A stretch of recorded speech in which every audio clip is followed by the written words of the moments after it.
আসসালামু আলাইকুম। কানিজ ফাতেমা লোপা স্বাগত জানাচ্ছি এনটিভির দুপুরের খবরে। ক্রাউন সিমেন্ট শিরোনাম দেখছিলেন, এবারে জানাবো পুরো খবর। নির্বাচনের সংবাদ সংগ্রহে গণমাধ্যমের স্বাধীনতায় বিশ্বাসী বর্তমান কমিশন। এ নিয়ে সাংবাদিকদের শঙ্কিত না হওয়ার আহ্বান জানিয়েছেন প্রধান নির্বাচন কমিশনার এএমএম নাসির উদ্দিন। সোমবার নির্বাচন কমিশন কার্যালয়ে ইলেকট্রনিক মিডিয়ার বার্তা প্রধানদের সাথে মতবিনিময়কালে এসব কথা বলেন তিনি। ভোট কেন্দ্রের সাংবাদিকদের প্রবেশে বাধা দেওয়ার কোনো নীতি প্রণয়নের কাজ কমিশন করবে না বলেও জানান সিইসি। জানান, মাঠের বাস্তবতা বিবেচনায় আসন্ন জাতীয় সংসদ নির্বাচন আয়োজনে সকল প্রস্তুতি সম্পন্ন করেছে নির্বাচন কমিশন। ভোটের সময় সামাজিক যোগাযোগ মাধ্যমে অপপ্রচার ঠেকাতে গণমাধ্যমের সহযোগিতাও চেয়েছেন প্রধান নির্বাচন কমিশনার। এ সময় অবাধ, সুষ্ঠু ও নিরপেক্ষ নির্বাচন আয়োজনে কমিশনকে সহযোগিতার আশ্বাস দেন ইলেকট্রনিক মিডিয়ার প্রতিনিধিরা। আমরা মোটামুটি মাঠের বাস্তবতা বিবেচনায় নিয়ে আমাদের সীমাবদ্ধতার মধ্যে যতটুকু সম্ভব আমরা we are trying to prepare ourselves to face the ground realities. এখন এটার জন্য সবচেয়ে বড় জিনিস হলো যে সব জনগণের সহযোগিতা, ভোটারদের সহযোগিতা, মিডিয়ার সহযোগিতা, সিভিল সোসাইটির সহযোগিতা। আমরা তো বলতেছি ফ্রি ফেয়ার ইলেকশন, কেউ তো কোনোদিন বলে না যে আমি আনফেয়ার ইলেকশন করবো, আমি বুট চুরি চামারি করবো বা বুটে জালিয়াতি করবো। এটা কি কেউ কোনোদিন বলেছে? বলে নাই, কিন্তু কাজটা যা করা করছে। জনগণের ভোটের মাধ্যমে বাংলাদেশে যে সরকারই নির্বাচিত হোক, দিল্লি তার সাথে কাজ করবে বলে জানিয়েছেন ভারতের পররাষ্ট্র সচিব বিক্রম মিশ্রি। সোমবার দিল্লিতে ভারতীয় পররাষ্ট্র মন্ত্রণালয়ে বাংলাদেশ থেকে যাওয়া কূটনৈতিক প্রতিনিধিদের সংগঠন ডিক্যাবের সাথে এক আলোচনায় এসব কথা বলেন তিনি। ভারতের পররাষ্ট্র সচিব বলেন, বাংলাদেশে অবাধ, নিরপেক্ষ এবং অংশগ্রহণমূলক নির্বাচন চায় ভারত। যত দ্রুত নির্বাচন হবে সেটাই ভালো হবে। বাংলাদেশের মানুষ তাদের গণতান্ত্রিক অধিকার অনুযায়ী পছন্দের সরকার নির্বাচিত করুক, এটাই ভারতের প্রত্যাশা বলেও জানান তিনি। এ সময় তিনি নিজের সফরের কথা উল্লেখ করে বলেন, উভয় দেশের সম্পর্ক উন্নয়নে গুরুত্বপূর্ণ ভূমিকা ছিল সেটি, তবে সম্পর্ক ঠিক রাখতে উভয় পক্ষেরই প্রতিহিংসামূলক বক্তব্য এড়িয়ে চলা উচিত।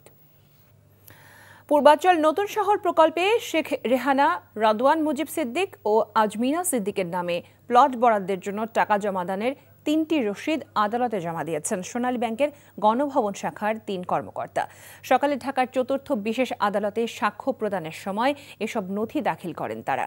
এ নিয়ে 3 মামলায় মোট 24 জনের সাক্ষ্য গ্রহণ সম্পন্ন হয়েছে। নিয়ম বহির্ভূতভাবে রাজুকের 30 কাঠা প্লট বরাদ্দের অভিযোগে 23 জনের বিরুদ্ধে মামলাটি করে দুদক। এর আগে সাক্ষীরা আদালতকে জানিয়েছেন, ক্ষমতার অপব্যবহার করে প্লট বরাদ্দের নির্দেশ দেন সাবেক প্রধানমন্ত্রী শেখ হাসিনা। জাতীয় নির্বাচনের আগে গণভোটের দাবি নির্বাচন বিলম্বের প্রয়াস বলে মন্তব্য করেছেন বিএনপি স্থায়ী কমিটির সদস্য সালাউদ্দিন আহমেদ। জাতীয় প্রেসক্লাবে নাগরিক যুব ঐক্য আয়োজিত এক আলোচনায় তিনি এই মন্তব্য করেন।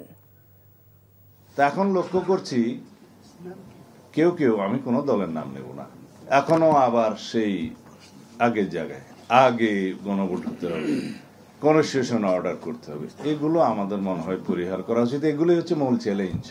নির্বাচনটা চ্যালেঞ্জ না। যারা নির্বাচন বিলম্বিত করতে চায় বিভিন্ন কায়দা কানুনের মধ্য দিয়ে, সেটাই হচ্ছে চ্যালেঞ্জ।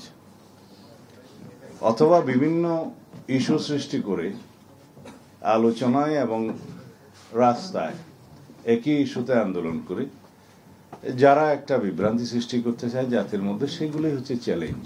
মূল চ্যালেঞ্জ এটা না। বাংলাদেশ ক্রিকেট বোর্ডের নির্বাচন প্রসঙ্গ।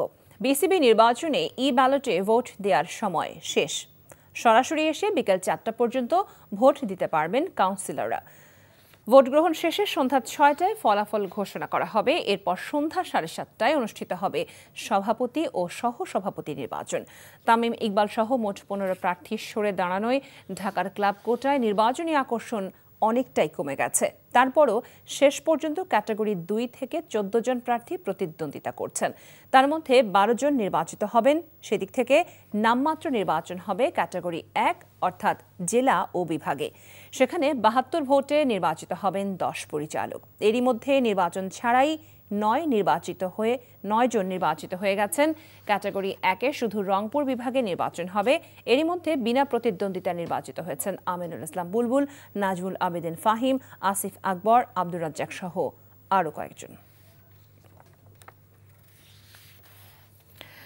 রাজধানী একটি 5 তারকা হোটেলে বিসিবি নির্বাচনের ভোট গ্রহণ চলছে। সেখান থেকে যোগ দিচ্ছেন সিনিয়র করেসপন্ডেন্ট কুশল ইয়াসির।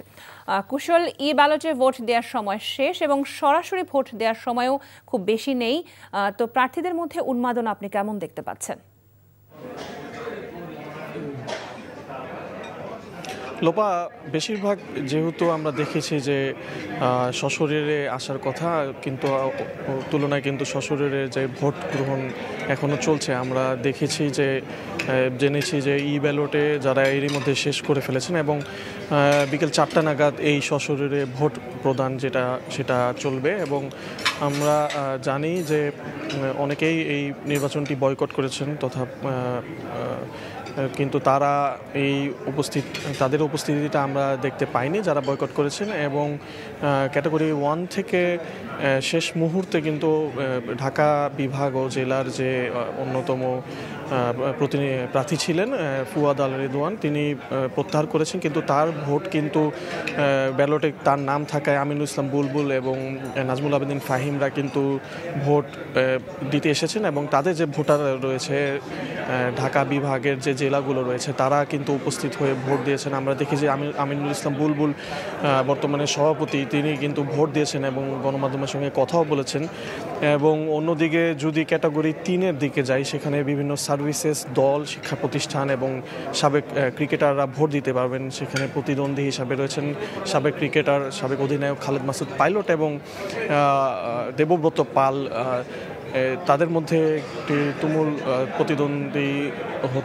প্রতিদ্বন্দ্বিতা আমরা লক্ষ্য করেছি যে যারা সার্ভিসেস যে দলগুলো রয়েছে তারা যে প্রতিনিধিরা রয়েছে তারা কিন্তু ভোট দিতে এসেছেন। এবং সবার আকর্ষণ ছিল যে 12 জন যে পরিচালক আসবেন ক্লাব ক্যাটাগরি থেকে, তারাও কিন্তু যারা প্রার্থী তারা প্রচারণা চালাচ্ছিলেন এবং তাদের যে ভোটাররাও তাদেরকেও আমরা দেখেছি যে ভোট কেন্দ্রে উপস্থিত হয়ে ভোট দিতে এসেছেন তারা। লোপা, এই ছিল আমার কাছে সবশেষ। আমরা জানছিলাম বিসিবি নির্বাচনের খবর।